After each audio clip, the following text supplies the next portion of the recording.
In a sterile hospital room, a man's life hangs by a thread. His name is Arthur Finch, a tech millionaire, and his body is shutting down. For months, he's been racked by baffling symptoms: dizziness, nausea, and a weakness that has left him a shadow of his former self. Doctors are stumped. But tonight, a sharp-eyed doctor notices a strange pattern in Arthur's blood work, a tiny clue that points not to a rare disease, but to a deliberate and malicious act. He orders a special test, using a simple black light, and as he shines on a sample, the truth begins to glow with an eerie, fluorescent light. Arthur Finch isn't sick. He's being poisoned. The discovery sends shockwaves through the hospital and triggers a police investigation that will unravel a story of love, greed, and the ultimate betrayal. The prime suspect isn't a business rival or a stranger, but the one person who vowed to love and protect him: his beautiful, charming wife, Isabella. To understand how a man could end up on the brink of death at the hands of his own bride, we have to go back to the beginning, back to a lonely millionaire and a predator who found him on the internet, turning his search for love into a calculated plot for murder. Arthur Finch was a brilliant man who had built an empire, but his success had cost him connection. By his late 50s, his sprawling mansion felt more like a prison, and profound loneliness had set in. He turned to online dating, not for a business partner, but a life partner. When Isabella Thorne's profile appeared, filled with words about art, literature, and a desire for a simple, meaningful life, Arthur believed he'd found her. She was dazzling, attentive, and seemed to see right into his soul.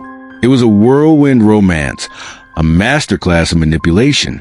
The FBI warns that romance scammers work fast to build a powerful illusion of trust, and Isabella followed the playbook perfectly. She hung on his every word and validated his feelings, making him feel seen in a way he hadn't in years. She told subtle stories of past financial struggles, painting herself as a victim who just needed a break. She gently created a wedge between Arthur and his family, suggesting they were cynical and couldn't understand their pure connection. In the fog of new love, Arthur missed every red flag. Within 6 months, they were married. Blinded by what he thought was love, Arthur happily signed a new life insurance policy, naming Isabella the sole beneficiary. For him, it was a gesture of total commitment. For her, it was a final piece of her plan falling into place. The betrayal began just a few months after the wedding. Arthur started feeling sick. It began with waves of dizziness and intense nausea. He felt constantly off balance, almost drunk, even on days he hadn't had a single drop of alcohol.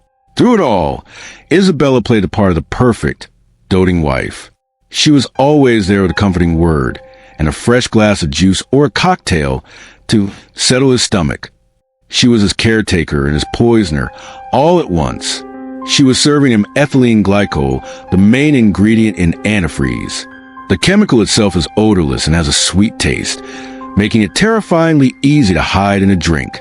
She administered it in small, calculated doses, ensuring his decline was slow enough to mimic a natural illness. Back in the present, the doctor's discovery changes everything. The glowing urine sample under the wood's lamp was the first clue. A follow-up gas chromatography test confirmed it. Arthur had near-lethal levels of ethylene glycol in his blood. This wasn't an accident. It was a repeated, malicious attack. The police were called in, and the investigation immediately zeroed in on his home life and on his loving wife. Detectives secured a search warrant for their house and her devices. What they found was a digital roadmap to murder. Her search history was a diary of her intent. Odorless, tasteless poisons, how much antifreeze to kill a man, life insurance payout after spouse's death, and how long do antifreeze poisoning symptoms take to appear. She had also been secretly accessing their finances, moving huge sums of money into a private account Arthur knew nothing about. The illusion of the perfect marriage was shattered. This kind of betrayal is more common than you might think. If you believe these stories are important for raising awareness, please hit the like button and subscribe. It helps make sure more people see these cautionary tales and learn to spot the warning signs. While Arthur began the slow, painful process of dialysis to save his failing kidneys, police confronted Isabella. They found her at home, calmly packing a suitcase. When they started questioning her, she played the part of the devoted, terrified wife, acting shocked and horrified. She even suggested Arthur must have been depressed and trying to harm himself, a common lie poisoners use to deflect blame, just like in the real case of Stacy Castor, who also used antifreeze.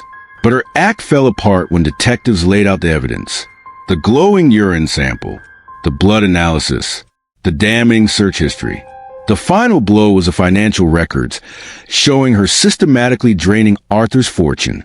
Her mask of love and concern evaporated, replaced by cold silence. In the kitchen trash, investigators found a turkey baster with faint traces of ethylene glycol, a disturbing tool likely used for precise dosing. With the evidence stacked against her, Isabella Thorne was arrested for attempted murder. The trial was a media circus. The prosecution laid out the case with chilling clarity, explaining how ethylene glycol breaks down in the body, systematically shutting down the organs. They showed the jury Isabella's internet searches, creating a timeline of her cold and calculated plan.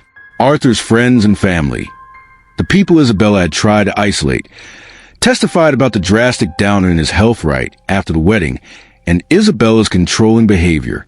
The defense tried to argue that Arthur had been poisoning himself, but the prosecution tore that argument apart.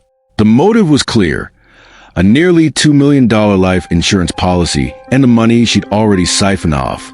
The jury was out for less than 3 hours. They found Isabella Thorne guilty on all counts.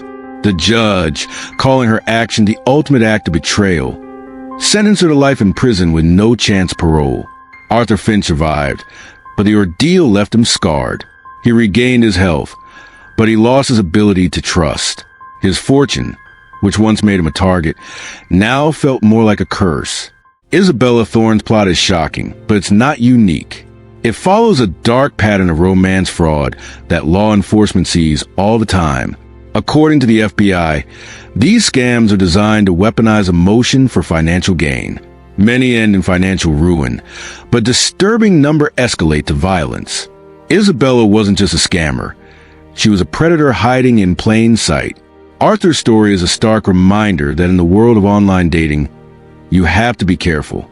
Go slowly, listen to your gut, and be wary if someone tries to isolate you from your friends and family. Because sometimes, when a person seems too good to be true, they are. What are your thoughts on this? Have you or someone you know ever run into a romance scammer? Share your stories and any advice in the comments below to help keep others safe. And don't forget to subscribe for more true crime stories that explore the darker side of human nature. Stay vigilant and stay safe.